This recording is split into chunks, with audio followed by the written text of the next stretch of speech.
we're going to hit it this time. This is the best one. His slogan is, if you snooze, you lose. And indeed, that is the case. There are only so many money-making opportunities to be had, and he's going to tell you where they all are. It's the one and only Black Bookie. It's Uncle Joe. Uncle Joe, how are you today? Good evening, America. Welcome to the SnooozeYouLose podcast. I'm your host, Uncle Joe. This is a sports and sports betting podcast where the motto is and always will be win together, lose together. Thanks for tuning in another week here on Millions. If you're watching us on YouTube, hit that like button, hit that subscribe button, tell a friend to tell a friend, share the stream. Follow us on all social media platforms at The Black Bookie. We are here, new listeners, old listeners. You know how we rock. We don't try and take up too much of your time. Few topics to jump into. Man, I'm on cloud nine after the Rangers came back and got that W yesterday at MetLife against the Islanders. We'll talk about that a little bit. Possibly putting an emotional dagger in the Islanders season, blowing that game 4-1 in the Stadium Series. An awesome job by the NHL and MetLife to really have this event come together and come out so well. 79,000 strong in MetLife, cheering on division rivals. It was an awesome atmosphere, awesome game. But icing on the cake with the Rangers coming back. They have the most outdoor victories in NHL history, still undefeated in outdoor games. Was going to wear my Rangers hoodie to the show, but I got my Mets hoodie on because spring training is getting ready to start. Baseball is right around the corner. Edwin Diaz is back on the mound. Listen, low expectations. We already know how this is going to go. The Mets already told you we're pretty much punting this season. We're going for it all next year. So no expectations going into the year. I'm just going to be happy that the weather's going to be nice. There's going to be baseball to watch. And Edwin Diaz is back and looking healthy to be the closer for the New York Mets. But let's talk about today's play. It's getting ready to kick off. Actually, I should say drop. The puck is getting ready to drop. I'm trying to see if I can get on here to stream. As make sure you guys are following us on Twitter, BetStamp, Sports Action, where all our plays are located. Is it on here? Pretty good.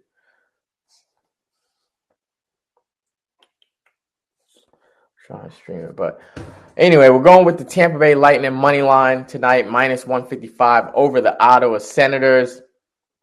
The Lightning are coming in off an embarrassing loss to the Florida Panthers, 9-2 at home.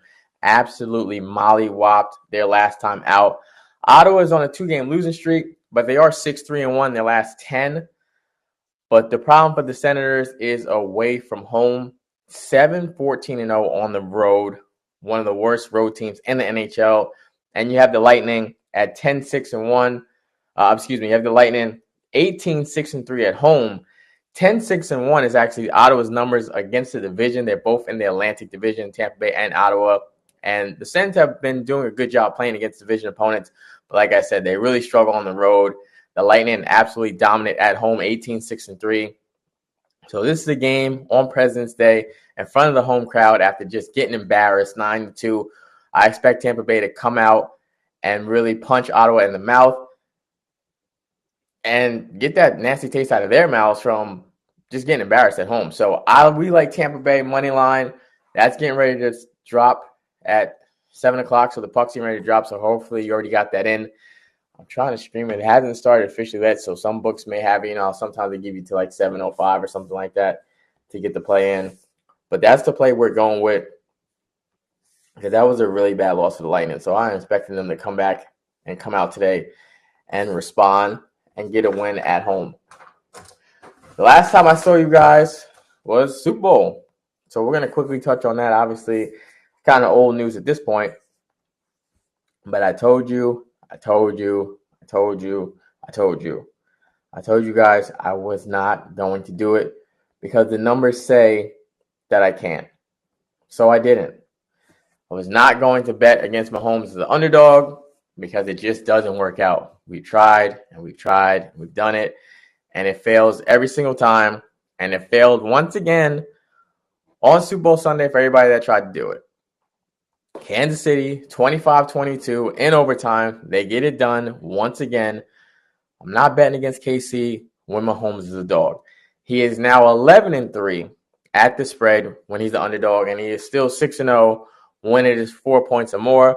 And the fact that makes this one even crazier is that the Chiefs were terrible, at least offensively. They were terrible. San Francisco was the better team from the opening coin toss until the touchdown in overtime. The 49ers kept the Chiefs' offense in check. The Kansas City Chiefs defense won this game for them, won this Super Bowl for them because the Chiefs could not move the ball offensively. They were in check the entire game. The entire game. Even after the first fumble on the opening drive for the 49ers, I was sitting there like, wow, momentum might really change now. If they were marching down the field, no problem. And a lot of opportunities where they marched down the field and just couldn't convert it into touchdowns. So I'm sitting there after that first fumble like, wow, this – they're moving the ball well. This is a good starting drive, and they fumble. Like, wow, momentum just changed. Chiefs come right out, 3 and out, punt, boom, get the ball right back.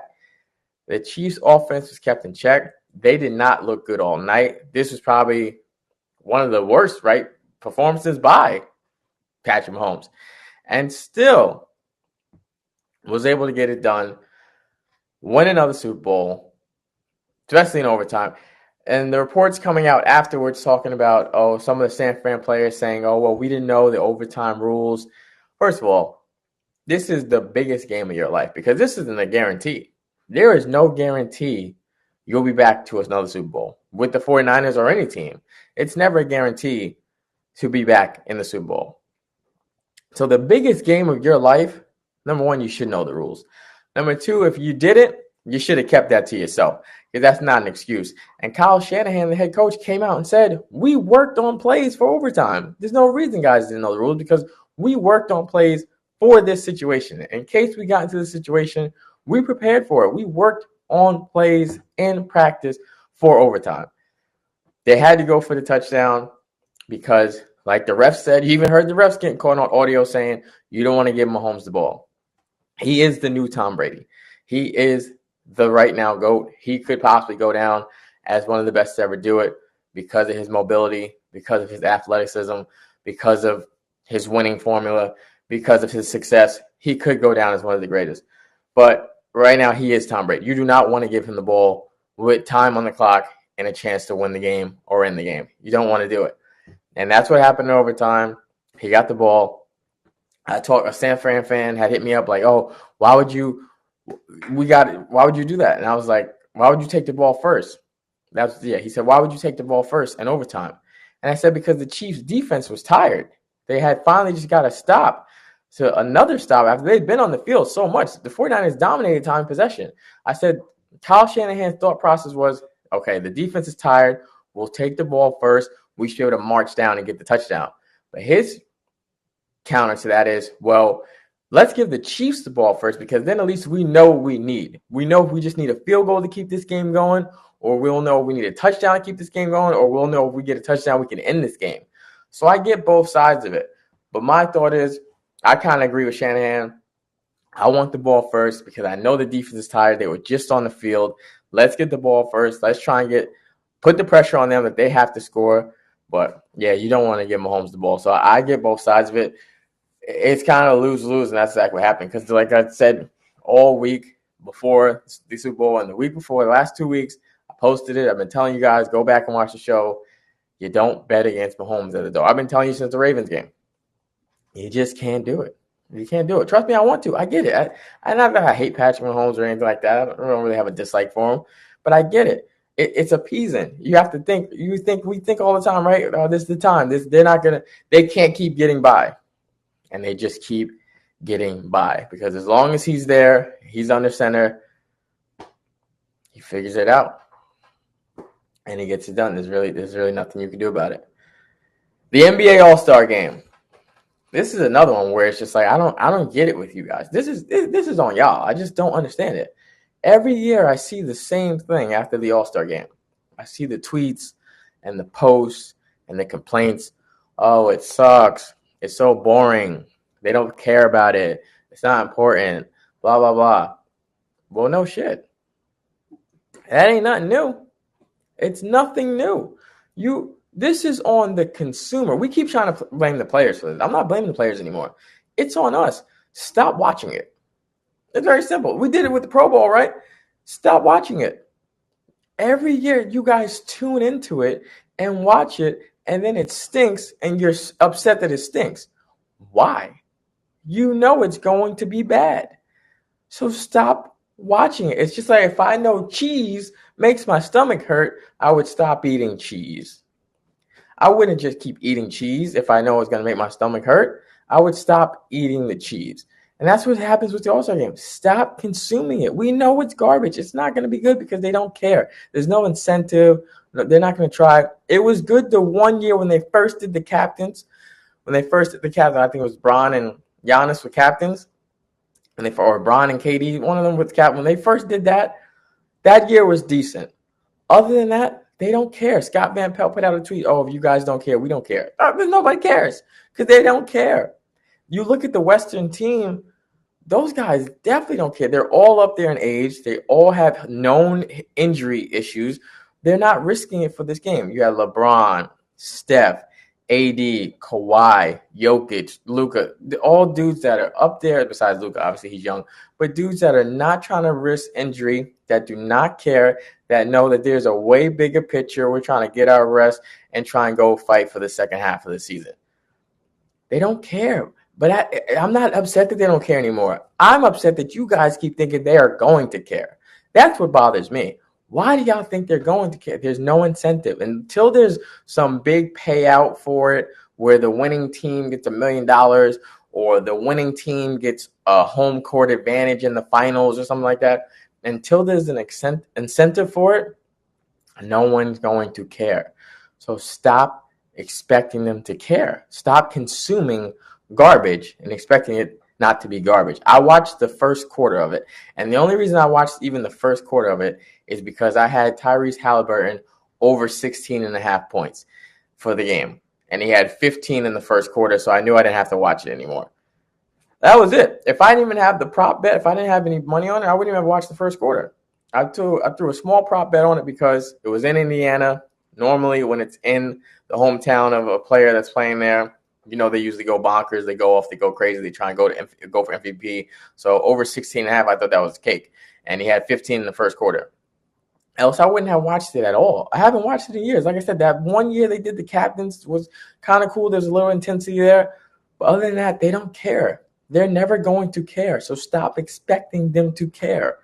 That is on us. Stop consuming it. The whole weekend, the whole All-Star weekend is garbage. I don't ever want to see Jaylen Brown dunk a basketball again. What was he doing? He had besides McClung, this is another issue. Stephen A. is coming out saying he's still riding this narrative that, LeBron James has ruined the dunk contest. LeBron James has not ruined the dunk contest. You know why? Because it's been 20 years. He's in his 20th season. Would we have liked to have seen LeBron when he was in Cleveland be in the dunk contest? Absolutely. But he said no. He said he wasn't going to do it. He's told us since he was 18 he ain't going to do it. So why now, still 20 years later, are we bothered that he doesn't want to do it, that he's not ruining it? It is not his fault. 20 years later, that Jaylen Brown it's not creative. That's not his fault. And it's also very hard this day. It's 2024. It's very hard because what haven't we seen, right? We've seen so much. There's only so much. At the end of the day, they're still human beings. There's only so much they can do. We've seen so much. It ain't his fault. If maybe 15 years ago, because yes, when he said I'm not going to do it, did a few other star players be like, all right, well, then we ain't going to do it either. But also, not his fault that they're doing monkey see, monkey do. That's not his fault. There should have been some other stars that said, you know what? Well, I'll step up and I'll do it because I'm not the face of the league. I'm a star, but I'm not LeBron James status. I'll do it. Maybe I'll even do it to show I'm better than him. That's not his fault. The other guy said, well, he ain't doing it. I ain't doing it. Not his fault. And let's look at the greats, too, that have played with him. Steph Curry, these guys, Tony Parker's, the Ginobili's, all these players, they're not dunkers. AD, all these players that were, it's a different time. It's a different time. That just get rid of the contest at this point. Honestly, it's what more can they do? There's not really much more they can do. No one cares. No one cares. We have to stop consuming garbage and expecting it not to be garbage. That's what it's come down to. They don't care. Until there's an incentive for it, it's never going to change. I'm not mad at it. I'm not mad. I've accepted it. That's why I've stopped watching it. I've accepted it. It's not good. It's not a good product. They don't care. Even the commissioner came out talking about, you guys had the most points, so I guess you won. Well, yeah, no shit. They don't care, Adam. They don't care. You had the in-season tournament. That was good, right? That gave us a little excitement during the regular season. But you're pushing it now to think they're going to care about that and care about this and then still have the playoffs and the finals. Ain't going to happen. Like I said, either you're going to have a big payout or you're going to have to give home court advantage or something like that because they are not going to care. It's as simple as that. And speaking of not caring, give me a second here.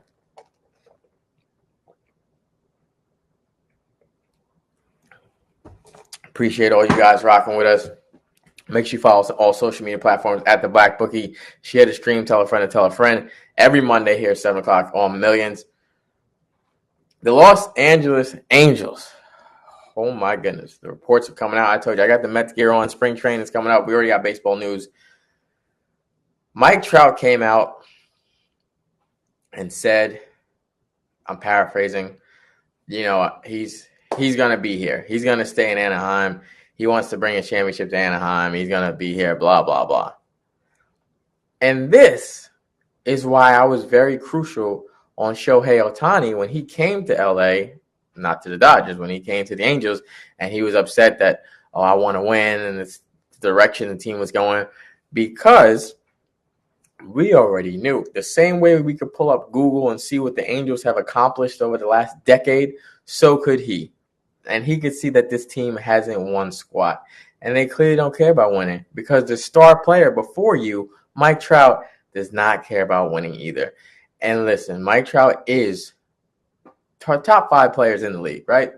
Maybe 2, right? He is one of the best players in the game. But he doesn't care. We just talked about this with the Joel Embiid situation, right? There's guys that play for different reasons. Some guys really want championships. Some guys really want legacies. Some guys just want paychecks. Mike Trout he's chilling. He doesn't care. There's no pressure. He's not bringing no championship to Anaheim. It's not going to happen. Let's think about this. He's willing to stay on an organization and in a situation where, forget going to a World Series, they might not go to the playoffs over the next 5 years. He is in his prime. He can't, there's only so much better he can keep playing. There's only, not even better, there's only so much longer he could keep playing at a certain level. He's willing to give that up and waste that. The best years of his career, the best his knees are going to feel, the best his back's going to feel. He's willing to waste that to stay in a place where the team is probably not going to the playoffs. The writing's on the wall. Some dudes just don't care. Some dudes just don't care. You have his third baseman, Anthony Rendon, who came out and said, this is just a job. I really care about my family and my kids. So if I can play, I will. But if I can't, at the end of the day, it's just a job. That's his third baseman. One of the top 10 contracts in baseball. His third baseman just told you, I'll see what I can do. I'll see how I'm feeling. It's a joke. The organization's a joke. The team's a joke. No one cares. And he's willing to stay there in the prime of his career for what? Because he don't care either. There's no pressure. There's no pressure. Some guys don't want it. And I'm not saying it's a bad thing. I'm just saying we have to realize this. People play for different reasons. Same thing with your job. Everybody has a job, right? People go to work for different reasons. Some people go to work to have money for a certain lifestyle. Some people go to work for their families. Some people go to work for just to have something to do, so they're not bored. Everybody's different, right? Mike Trout don't care. He doesn't care. He is okay with just getting paid, showing up to play, and being comfortable. This is a man that has, let's not forget, like I said, maybe a easily top 5, right? One of the best players in the game. He just moved out of his parents' house about 2 seasons ago. He don't care. He's cool. He's chilling. It's okay. It is just baseball. And it's okay. But we can't be disappointed. We have to realize this. That's why I always tell people, don't let these athletes be your heroes. Don't let them be your heroes. Because they're just regular people that go to work, but their jobs are on TV. And they do it for different reasons. And that's why I always say, go get your money too. And hopefully the Tampa Bay Lightning help us get some money tonight. We're going to start the week off right. Shaky start to February, 8-10-1. Got to get better, finish the month off strong. But spring training right around the corner. I can't wait. Baseball's almost here. Rangers going to keep it rolling. 7 straight wins now, most outdoor wins. I'm on cloud 9. There's nothing that can bring me down. We just got to put some money in the account and keep winning. Hit big yesterday with SMU, a blowout rocking chair winner. So hopefully Tampa Bay can keep it going. I appreciate all of you guys. Share the stream. Tell a friend to tell a friend. If you missed any of the show, you can rewatch it. It'll be on the My Millions page. It'll be on my YouTube page as well, too. In the words of the icon, Billy Walters, I've had some losing weeks, had some losing months, never had a losing year. Snooze You Lose podcast. Till next time.